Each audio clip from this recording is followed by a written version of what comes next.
very wonderful problem. Although alam ko, nasaktan ka na dati, na mabae siya, hindi madali yan, di ba?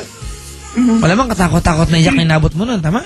Yeah, actually, nung girl na tumatawag sa akin, sabi ko pa, wala akong pakialam mo lang mo ako kasi ako yung legal.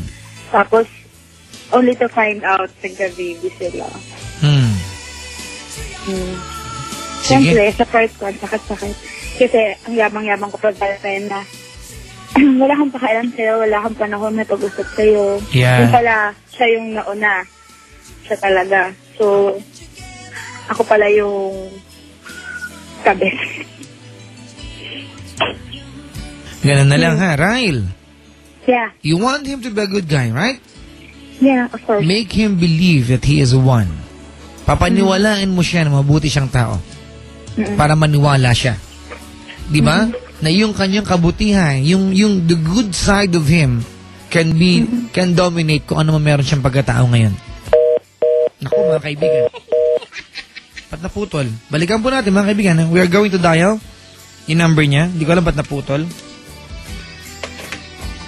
Naputol, mga kaibigan. Sayang naman, mga kapatid. Pinabalikan na po natin. Sayang. Ayan, sana mag-ring, mga kapatid. Si Ryle. Nako, Basie. Ang line, Basie. Basie ang line. Naputol. Sinabotahin ni Kaporoy? Uy, Basie ang line, Basie. Nako, sayang naman. Ang ganda-ganda ng usapan namin. One last try, mga kapatid. Ayan, para marinig nyo. So, busy yan, di ba? Okay, ganito na lang. Total, nasabi naman ang dapat sabihin para kay Ryle. Alright, mga kaibigan, sa mga nilalang po na, naloko ng kanilang mga minamahal, tapos humingi ng tawad. Nung humingi ng tawad, sinabihan nyo, sige, pinapatawad kita. Huwag nyo sabihin yung word na, pinapatawad kita, nang hindi nyo naman talaga minimin. Kasi aasahan niya ng taong yon.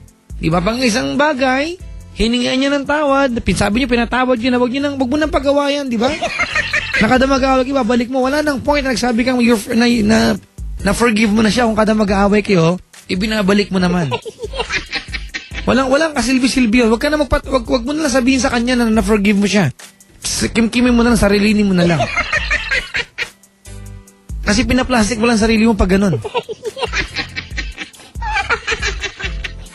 Ayan, para kay Ryle, make your boyfriend believe that he can be a good guy, that, diba? That he can change for the better. You understand the word coming from my mouth? English? Kaporoy, naputol yung call. Sinabutahe mo eh. Ano yung mga pinuputol mo dyan? Ay, linya ba yun? Oh, linya ba yung ginupit mo? Oh my God. Tawag kayo sa akin, mga kaibigan, over 8326171. Sa lahat po ng mga in love ngayong gabi. Ayan. Good evening po sa inyo lahat.